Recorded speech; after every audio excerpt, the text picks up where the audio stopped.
साथी नमस्कार। पराग सिद्धल आगरा से। इस समय मैं दो यूट्यूब चैनल का संचालन कर रहा हूँ।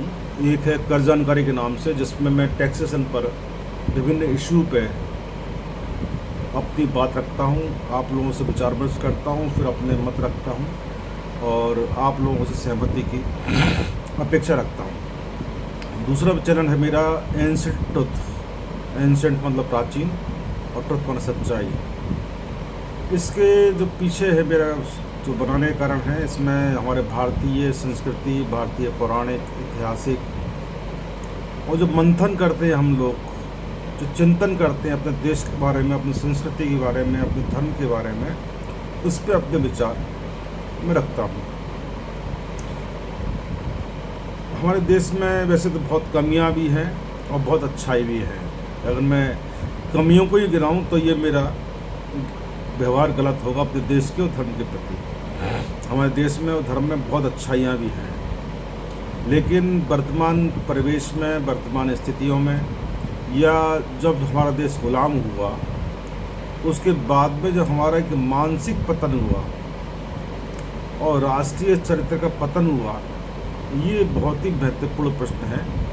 लेकिन मैं इतना कह सकता हूँ कि सन 14 के बाद इसलिए कि हमारे जो माननीय प्रधानमंत्री नरेंद्र दामोदर मोदी ने प्रधानमंत्री का दायित्व संभाला और उसके बाद में जो हमारे विचारों में बदलाव आया, अपने धर्म के प्रति, अपने राष्ट्र के प्रति सकारात्मक बदलाव आया, सोचने का तरीका, काम करने का तरीका, इसमें बहुत बड़ा फ़र्क आया। मैं एक पुरानी घटना, सन 87 घटना को याद करता हूँ, इसमें राष्ट्रीयता क्या कितनी महत्वपूर्ण है, राष्ट्रीयता कैसी होती है, इसके बारे में मुझे अपने छोटे से देश, अपने से लेकर भारत और नेपाल की संस्कृति में कोई फ़र्क नहीं है। वहाँ पे हिंदुत्व है, हिंदूवादी हैं, हिंदू देश है, ऐसी भारत में है, हिंदुत्व है, हिंदू है और हिंदूवासी है। भाषा नेपाली है लेकिन अधिकतर हिंदी बोली जाती है। 87 मेरी उम्र ज़्यादा नहीं थी, मात्र 26-27 साल की थी और मैं लखनऊ गया। लखनऊ से बहराइच चला गया। बहराइच से उस समय अपना रोज़गार तलाश रहा था। रोज़गार तलाशने के लिए मैं नेपाल चला गया। सुबह उस समय ट्रेन चलती थी आगरा से, ट्रेन से आगरा से पहुंचा। आगरा में मैं लखनऊ में, आगरा से लखनऊ पहुंचा। लखनऊ से मैं लगभग 4 घंटे का सफ़र करके बहराइच पहुंचा। बहराइच से नानपारा जगह पड़ता है, रुपडिया नानपारा, जो नेपाल बॉर्डर पे है।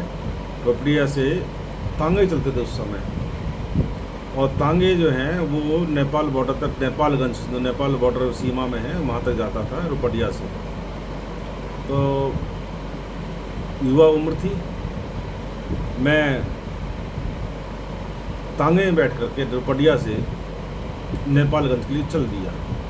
युवा उम्र थी तो एक कहते ना, बच्चों को बंदर बोला जाता, बानर की तरह दंगल करना, बदमाशी करना, तो वो स्थिति थी।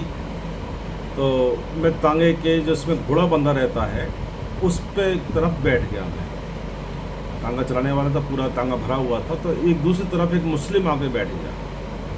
वो एक घटना मेरे अक्सर दिमाग में रहती है, वो सोचने मजबूर करती है। आज मैं अपने आप को शेयर कर रहा हूँ।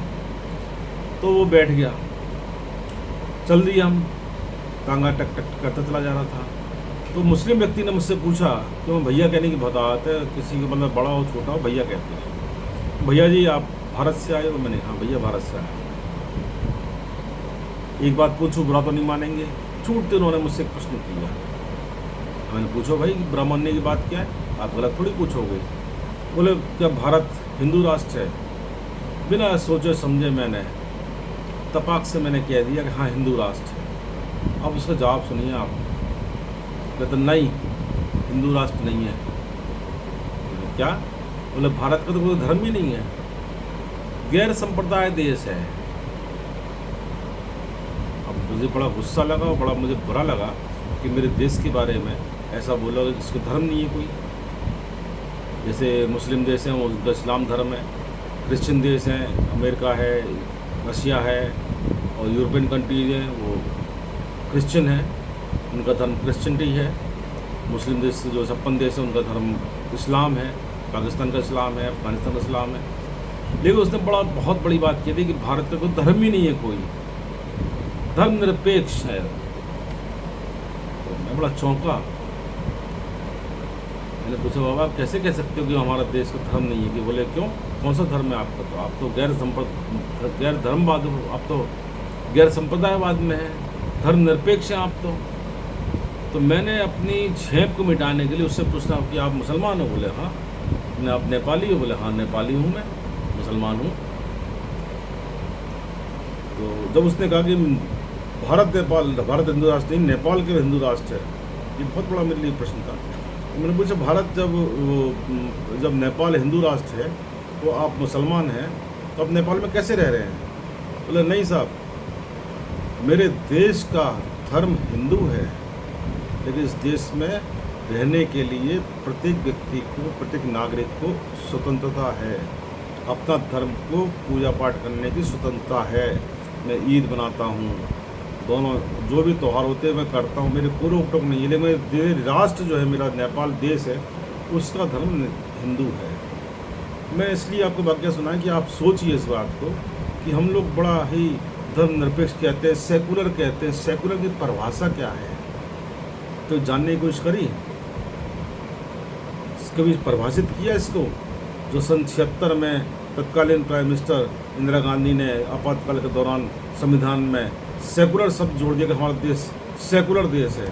सेकुलर की असली परिभाषा क्या है कि विचार किया?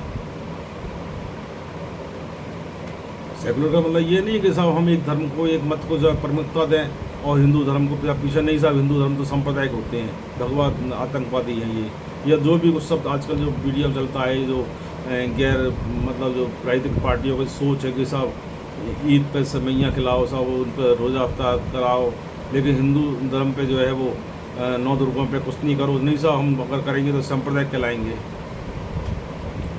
ये सेकुलर है। तो मैं इस वीडियो के माध्यम से आपसे यही कहना चाहता हूँ कि सेकुलर शब्द को परिभाषित करना बहुत ही आवश्यक है। यदि हम अपना धर्म, अपना देश बचाना है, अपनी संस्कृति बचानी है, अपनी पौराणिक पहचान बचानी है, तो सेकुलर शब्द को परिभाषित करना होगा। और सेकुलर की विकृता जो है, जो उसका स्वरूप विकृत जो हो गया है, उसको सुधारना होगा और उस विकृता से हम बाहर आना होगा।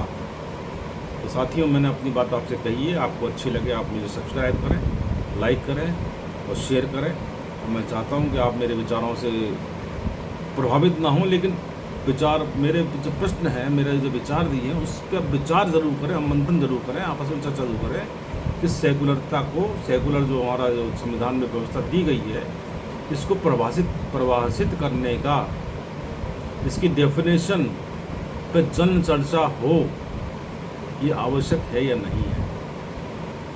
विदा चाहता हूँ। नमस्कार, जय भारत, जय भारती, जय हिंद।